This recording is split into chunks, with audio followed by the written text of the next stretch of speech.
Bonjour.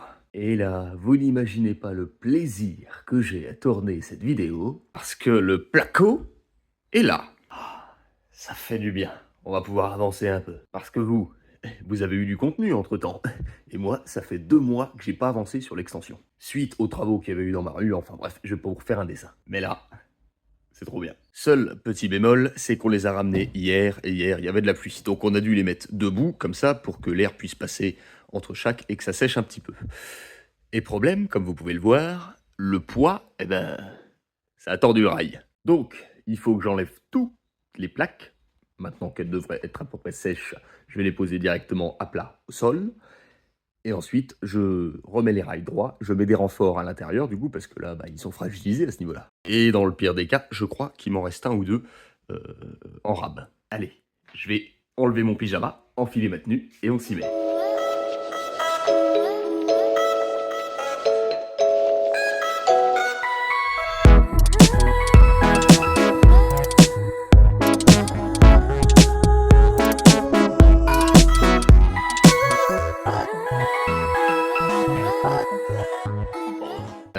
Alors là, je commence à avoir un doute sur le fait que ça soit rattrapable. Mais bon, on va essayer quand même. De toute façon, il n'y a pas le choix. Je tente de redresser tout ça, et je vous reprends juste après. Et bien voilà, bon, c'est pas trop mal redressé, mine de rien. Là où ça avait plié, je suis venu mettre un renfort que je suis venu sertir directement sur le rail principal. Et cette fois, j'ai vissé en haut et en bas, comme ça bougera plus. J'ai remis l'isolant que j'ai enlevé du coup derrière, et j'ai réinstallé la gaine. Maintenant, avant de commencer à installer quelques plaques que ce soit, en installant tout mon système de gaine qui passe un peu partout, je me suis planté, c'est-à-dire que là, par exemple, c'est pour une prise de courant, et j'ai mis du 1,5. Or, on m'a dit que pour les prises de courant, c'était beaucoup plus adapté de mettre du 2,5. Pourquoi? Parce que si on branche quelque chose qui demande beaucoup d'énergie sur un fil en 1,5, ça va le faire chauffer. Et ne me demandez pas pourquoi, mais il se trouve que ce qui entoure, le petit plastique qui entoure le fil de cuivre à l'intérieur, quand il chauffe, il fond, et quand il fond, il s'enflamme. Donc ma question est, pourquoi est-ce qu'on entoure de cuivre quelque chose d'inflammable? Pour l'électricité surtout. Voilà, on sait pas. Mais enfin bref, du coup, moi j'ai racheté 25 mètres de gaine en 2,5 que je vais repasser par là. Donc il faut que je passe derrière cette plaque-là, ça va être un peu plus chiant, mais je vais y arriver. Il n'y a pas de raison d'ailleurs. Et je vais laisser celle-ci pour une plus petite prise qui demandera pas beaucoup d'énergie, pas grand-chose. Mais je vais faire venir la 2,5 à peu près par là pour pouvoir y brancher un ordinateur à l'avenir. En revanche, celle qui part de ce côté, il va falloir que je l'enlève et que je la remplace par une 2,5. Parce que là, il y aura un moulin à café, machine à café, tout ça. Par là, ça va consommer dur. Celui du chauffage qui descend juste là, lui, il faut que ça dégage aussi et que je le remplace. Et ça, c'est ce qui ira directement au compteur. Pareil, ça dégage, faut que je le remplace. Mais sinon, les lumières et le reste, c'est bon, hein. Donc après toutes mes explications, moi je vais vous épargner toute cette partie activité, puisque cette vidéo est consacrée uniquement au plaquage des murs, et que malgré le fait que je pense que ça sera au moins en 2 épisodes, j'ai pas envie d'en faire un café. Merde, qu'est-ce que je voulais dire du coup? Ah oui, je voulais dire que j'avais pas envie d'en faire 40. Donc une fois de plus, ellipse. Eh bien, figurez-vous que ça m'a pris 2 fois moins de temps que je le passais. Je l'ai bien attaché là-bas, je l'ai fait passer derrière là, ça a été, et en fait ici, pour la faire passer derrière le plaque de placo, je l'ai ramené jusqu'en bas et je l'ai fait glisser le long du rail qu'il y avait en bas. Et je l'ai récupéré au bout là-bas. En 30 secondes, même pas, c'était fait. J'ai tiré dessus et je l'ai mise là. Maintenant, les autres, je les changerai au fur et à mesure que j'avance au niveau du placo. Mais là, je vais pouvoir faire tout ce mur-là. Et c'est parti. Et cette fois-ci, on y va avec une musique un peu plus rythmée.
on avance petit à petit. Et moi, je fais des pas de géant. Parce que bordel, c'était peut-être pas le plus difficile, mais ça rend vachement bien.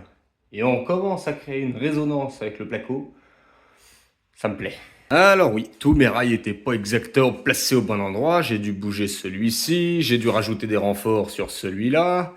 C'était pas tout à fait évident, mais en attendant, ça fait largement le job. À ce niveau-là, il faut que je vienne mettre une arête ici pour combler le trou, hein, et puis après je ferai ça aussi. Dans l'angle, effectivement, comme mon plafond et mon sol sont pas droits, parallèles directement à un poil de cul, eh ben ça fait une ouverture. Et ça, c'est pas très très cool. Mais c'est pas bien grave non plus, puisque rien d'insurmontable.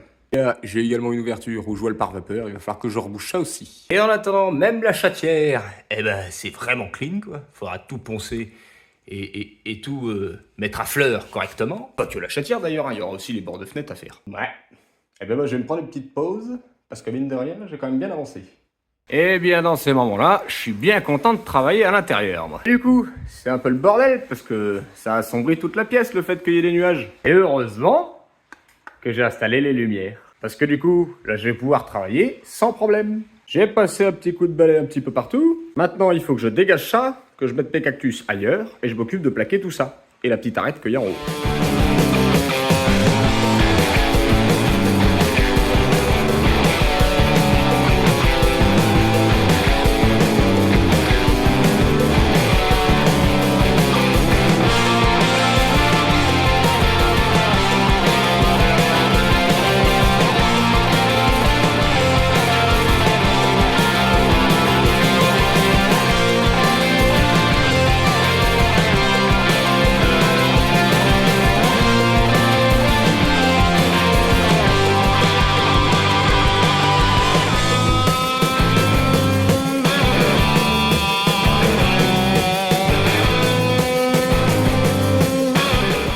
Eh bien bordel, y a pas à chier, ça fait du bien. Je crois que ça fait au moins la centième fois que je le dis dans cette vidéo. Mais putain, ça fait du bien. Là-bas, et derrière les chutes là, je suis venu percer, comme ça c'est là où il y aura mes prises. Ici, comme vous avez pu voir, j'avais pas le bras assez long pour aller faire le tracé jusqu'au bout. Du coup, j'ai installé la plaque, et avec le multi-tool, et ben j'ai coupé. Pareil ici, sauf que là, ben, j'ai coupé un peu trop. Et ça, j'espère que ça se rattrape. La baguette du dessus, c'est installé. Je vous vois venir, vous allez me dire que j'aurais dû prendre cette plaque-là pour la décaler plus et pour qu'il n'y ait pas de jonction ici et que je fasse des découpes et que je m'arrête à peu près par là. Et idem de l'autre côté. Sauf que bah, j'avais pas placé mes rails comme ça. Et donc, bah, j'ai rajouté une planche. Alors oui, effectivement, il y a plus de possibilités de fissures à ce niveau-là. Mais bon, si jamais il y en a, ben, on viendra les réparer, quoi. Attendez, hein. C'est pas dit qu'il y en ait. Parce qu'en fait, c'est conseillé de faire comme ça. C'est pas interdit. Mais enfin, bref. Pour cet épisode 1, eh bien, je vous offre 2 murs de plaqués. J'ai plaqué ceux-là en premier parce que c'est ceux que tu vois quand tu es à l'intérieur de la maison. Donc là, ça fait plus classe, plus joli. Et ça aussi, je crois que ça fait une bonne centaine de fois que je le dis. Qu'est-ce que ça va être quand ça va être terminé, hein?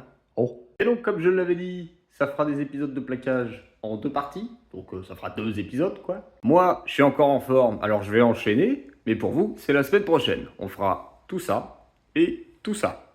Sur ce, en vous souhaitant